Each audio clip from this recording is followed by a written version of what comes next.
कृपा करो शनिदेव, कृपा करो शनिदेव, संकट को दूर करो, कृपा करो शनिदेव। जय जय श्री शनिदेव भगवान, जय जय जय जय श्री शनिदेव भगवान। रविपुत्र प्रभु छाया महतारी, छठे ग्रह के नाम से तुम जाने। जय जय श्री शनिदेव भगवान। श्याम शरीर नीलांबर धारी, कौआ गाड़ी और लोहे की सवारी। जय जय श्री शनिदेव भगवान। गदा त्रिशूल और कमल तुम्हारे, कर में विराजे भक्तन के तारे। जय जय श्री शनिदेव भगवान।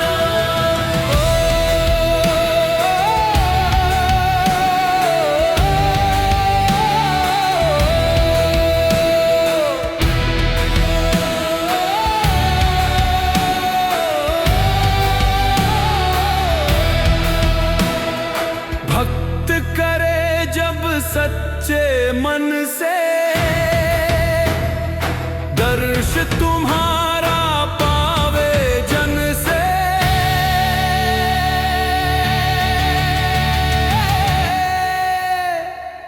जय जय श्री शनिदेव भगवान। सुख संपत्ति घर में बरसाओ, भक्तों का कष्ट हर कर जाओ। जय जय श्री शनिदेव भगवान। कृपा करो शनिदेव, कृपा करो शनिदेव, संकट को दूर करो, कृपा करो शनिदेव। जय जय श्री शनिदेव प्रभु सुन लीजिए अरदास, भक्त तुम्हारे हाथ उठाए कीजिए सबका त्राण।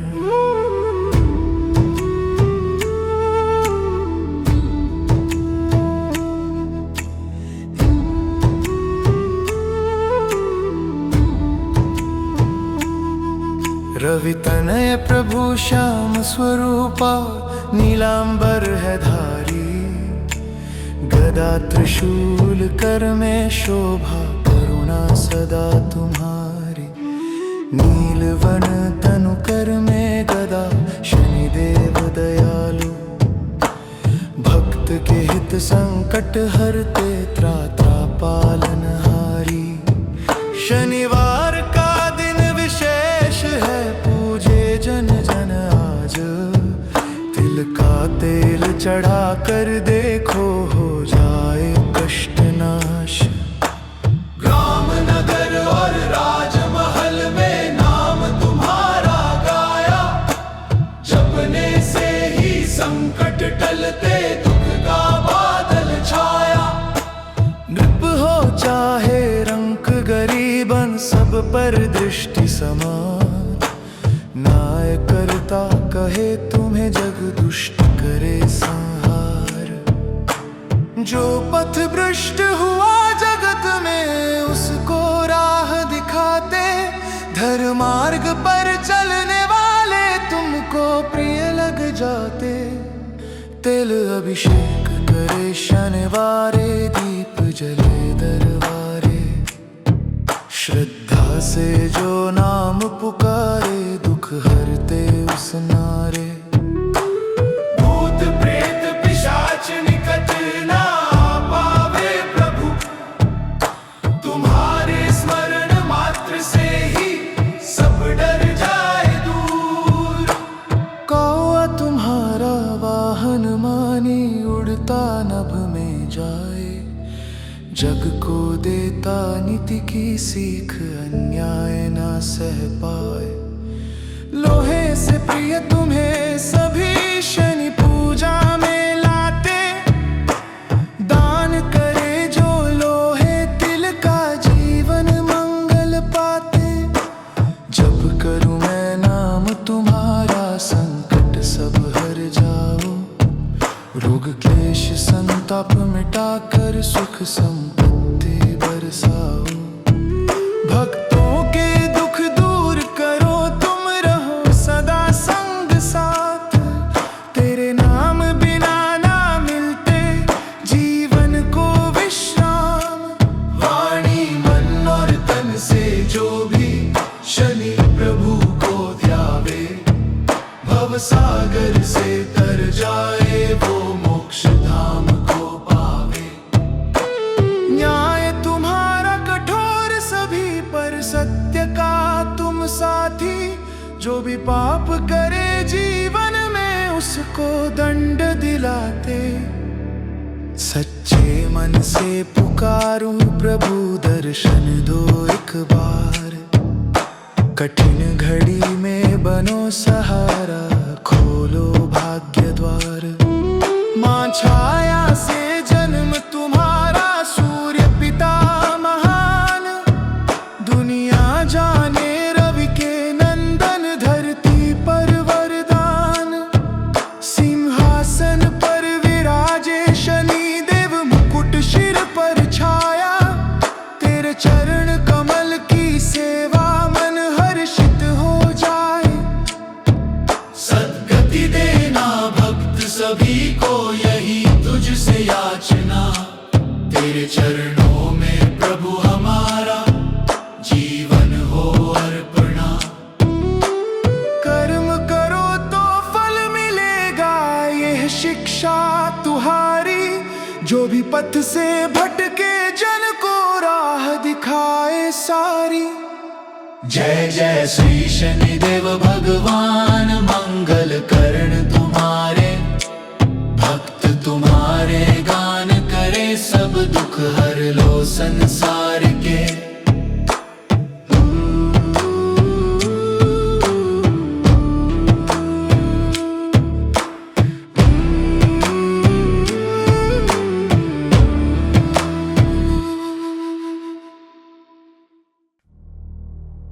शनिदेव का जन्म सूर्य देव और उनकी पत्नी छाया देवी संज्ञा का प्रतिरूप से हुआ। सूर्य की पत्नी संज्ञा उनके तेज को सहन न कर पाने के कारण तपस्या हेतुवन चली गई और अपनी छाया को सूर्य की सेवा में छोड़ गई। इसी छाया से शनिदेव का जन्म हुआ।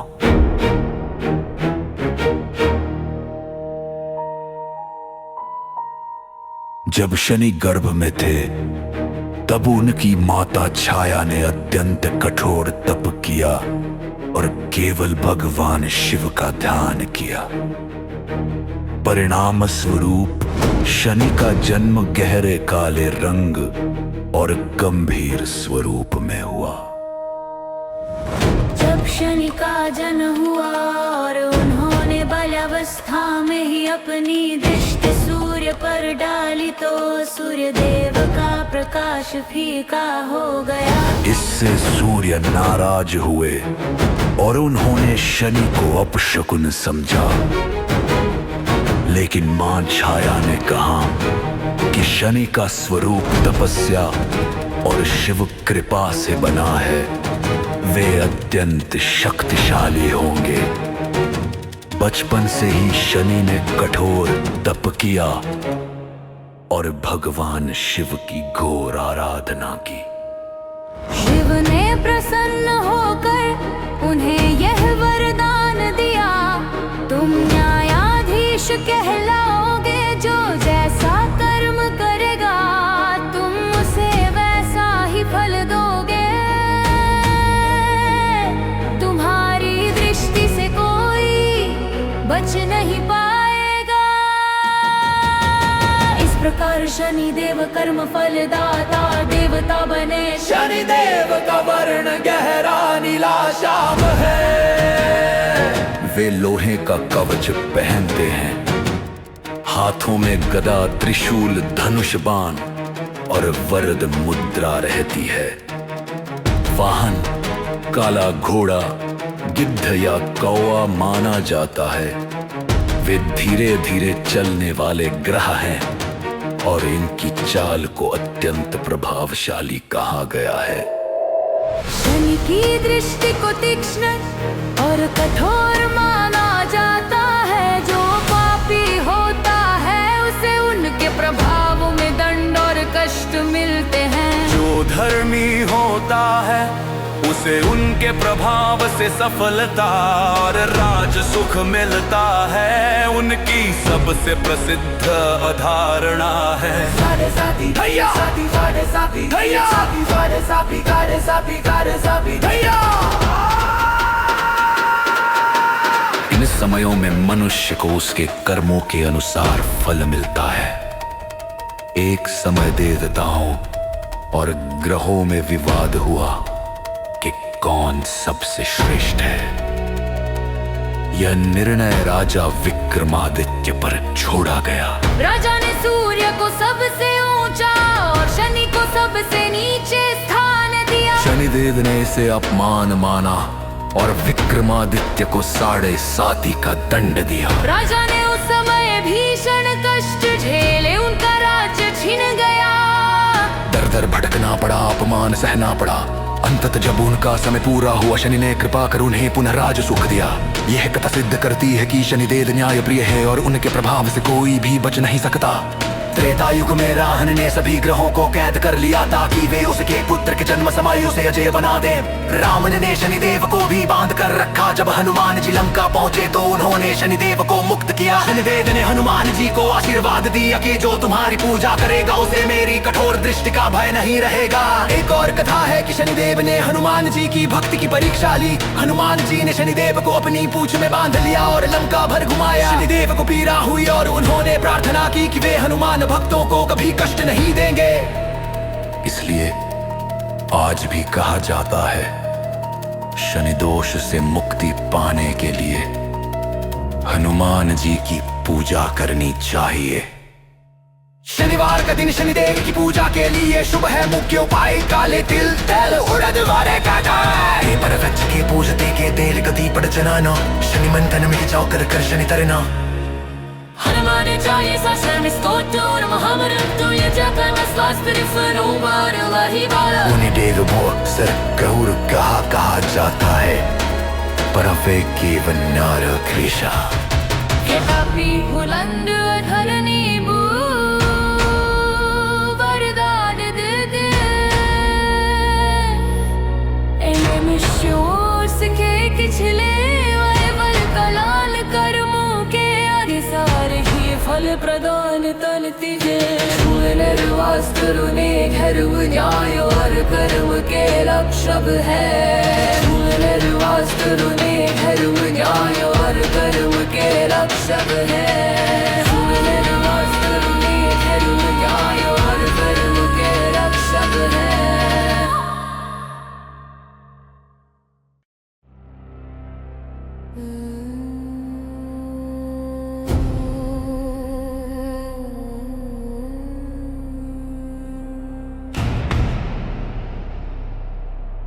अनंत ब्रह्मांड में जहां नवग्रह अपनी अपनी कक्षाओं में घूमते हुए समस्त चराचर जगत की नियति को प्रभावित करते हैं, वहां एक ग्रह ऐसे भी हैं जिनके नाम मात्र से ही देव दानव और मानव सभी के मन में एक अज्ञात भय और सम्मान का भाव उत्पन्न होता है। वे हैं सूर्य पुत्र छायानंदन, कर्मफलदाता दंडाधिकारी भगवान श्री शनिदेव। उनकी कथा केवल एक देवता के जन्म की कथा नहीं, बल्कि न्याय, कर्म तपस्या और वैराग्य की एक जीवंत गाथा है।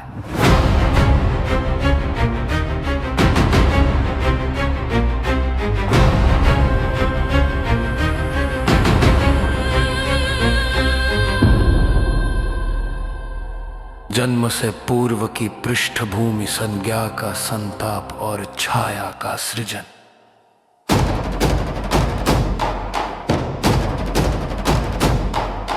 कथा का आरंभ होता है देवशिल्पी विश्वकर्मा की तेजस्वी पुत्री संज्ञा से, जिनका विवाह त्रिलोक को प्रकाशित करने वाले भगवान सूर्य देव से हुआ था। संज्ञा रूप और गुण में अद्वितीय थी, किंतु वे अपने पति सूर्य देव के असहनीय तेज और ऊष्मा को सहन नहीं कर पाती थी। उनका शरीर सदैव सूर्य की अग्नि में तपता रहता था। उन्होंने इस पीड़ा को वर्षों तक सहा और इसी बीच उन्होंने सूर्य देव से 3 संतानों को जन्म दिया, वैवस्वत, मनु, यमराज और यमुना। संतानों के जन्म के पश्चात भी जब संज्ञा के लिए सूर्य का ताप असहनीय हो गया, तो उन्होंने एक कठोर निर्णय लिया। अपने तपोबल का प्रयोग करके उन्होंने अपने शरीर से अपनी ही एक प्रतिमूर्ति का निर्माण किया। बहु संज्ञा जैसी दिखती थी, किंतु वह एक छाया मात्र थी, इसलिए उसका नाम छाया पड़ा। संज्ञा ने छाया को आदेश दिया, हे छाया, तुम मेरी अनुपस्थिति में भगवान सूर्य की सेवा करना और मेरी संतानों का मातृत्व स्नेह से पालन करना, किंतु यह रहस्य सदैव गुप्त रखना कि तुम संज्ञा नहीं उसकी छाया हो। ये कहकर देवी संज्ञा अपने पिता विश्वकर्मा के घर गई। जब उनके पिता ने उन्हें वापस पति के पास जाने को कहा, तो वे वहां से तपस्या करने के उद्देश्य से उत्तर कुरु प्रदेश के घने जंगलों में चली गईं और स्वयं को बाहरी दुनिया से बचाने के लिए एक घोड़ी का रूप धारण कर घोर तप में लीन हो गई। इधर सूर्यदेव इस रहस्य से पूर्णतः अनभिज्ञ थे।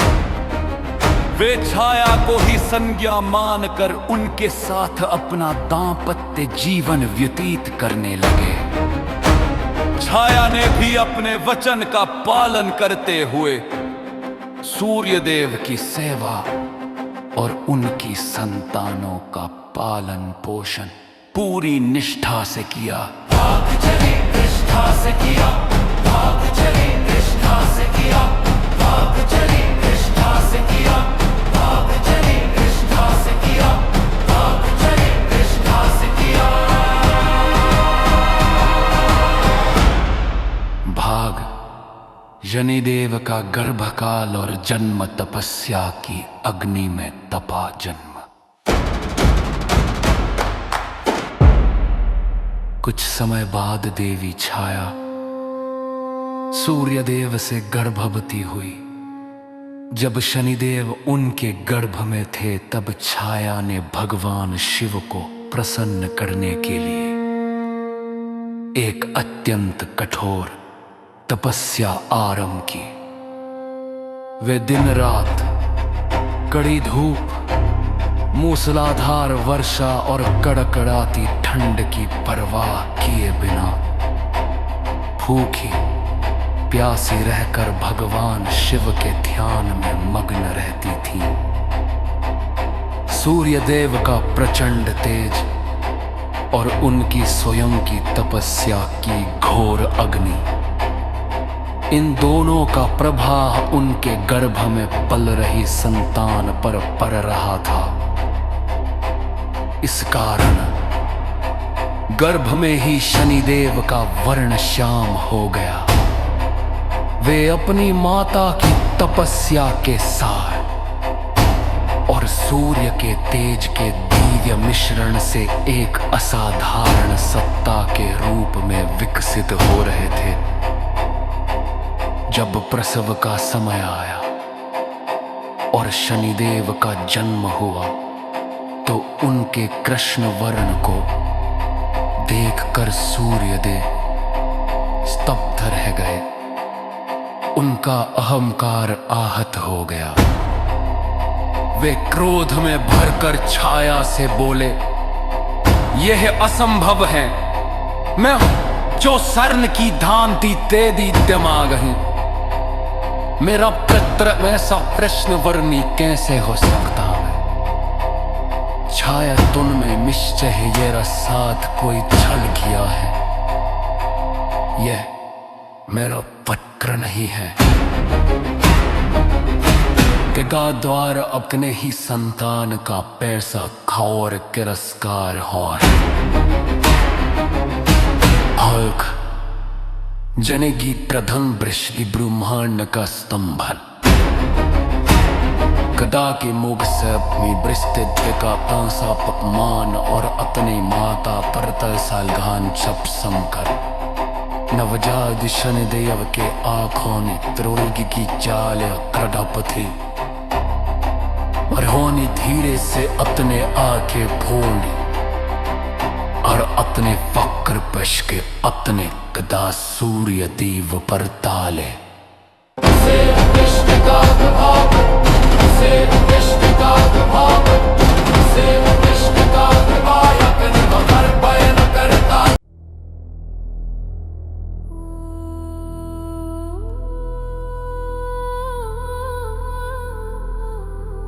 उस एक दृष्टि का प्रभाव इतना भयंकर था कि तीनों लोक कांप उठे।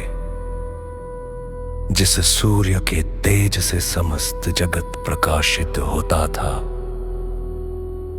उनका स्वर्ण समान शरीर क्षण भर में कोयले की भांति काला पड़ गया। वे तेजहीन हो गए।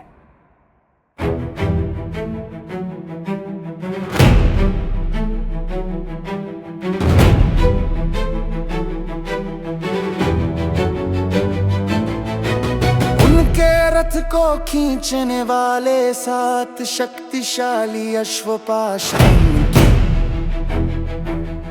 मूर्तियों की तरह जड़ हो गए और रथ वहीं आकाश में रुक गया। समस्त सृष्टि में अंधकार छा गया।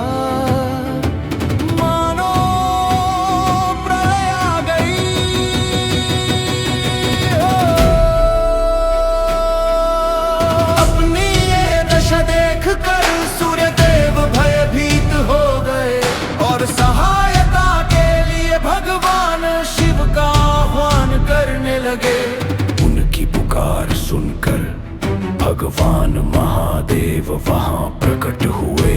उन्होंने सूर्यदेव को फटकारते हुए कहा, हे सूर्य, तुमने केवल बाहरी रूप को देखकर अपने ही पुत्र का अपमान किया है। तुमने उसकी माता के तप का अपमान किया है। ये बालक कोई साधारण नहीं है। जब यह गर्भ में था तब इसकी माता तुम्हारी ऊष्मा सहते हुए मेरी घोर तपस्या में लीन थी। उसी तप और तुम्हारे तेज के प्रभाव से इसका वर्ण श्याम हुआ है, किंतु इसकी शक्ति और तप का कोई सानी नहीं है।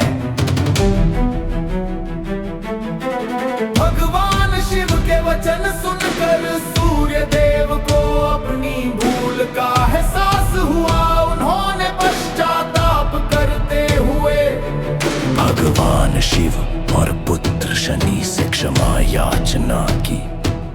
शनिदेव ने अपने पिता को क्षमा किया और तब जाकर सूर्यदेव को उनका तेज और स्वरूप पुनः प्राप्त हुआ। और सृष्टि का अंधकार दूर हुआ। भाग चार दंडाधिकारी का पद कर्म फलदाता की नियुक्ति। इस घटना के बाद शनिदेव की शक्ति और न्याय प्रियता की महिमा तीनों लोकों में फैल गई। भगवान शिव शनिदेव की निष्पक्षता और जन्मजात शक्तियों से अत्यधिक प्रभावित हुए। उन्होंने समस्त देवताओं की सभा में शनिदेव को एक गौरवपूर्ण पद पर प्रतिष्ठित किया।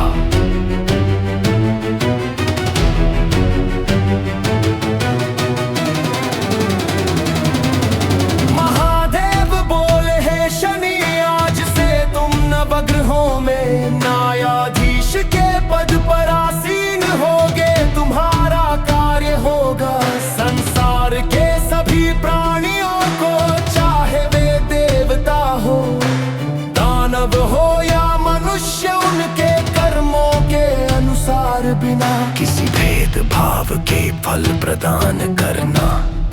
तुम कर्म फलदाता और दंडाधिकारी कहलाओगे। तुम्हारी दृष्टि से कोई भी पापी बच नहीं पाएगा और कोई भी पुण्यात्मा अपने सत्कर्मों के फल से वंचित नहीं रहेगा। इसी के साथ शनिदेव को यह अधिकार मिला कि वे अपनी महादशा 7.5 और ढैया के दौरान मनुष्यों को उनके संचित कर्मों का फल प्रदान करें। उनका दंड कष्टकारी अवश्य होता है, किंतु उसका उद्देश्य आत्मा को शुद्ध करना और व्यक्ति को सत्य के मार्ग पर लाना होता है। ठीक उसी तरह जैसे एक सुनार सोने को आग में तपाकर उसे कुंदन बनाता है।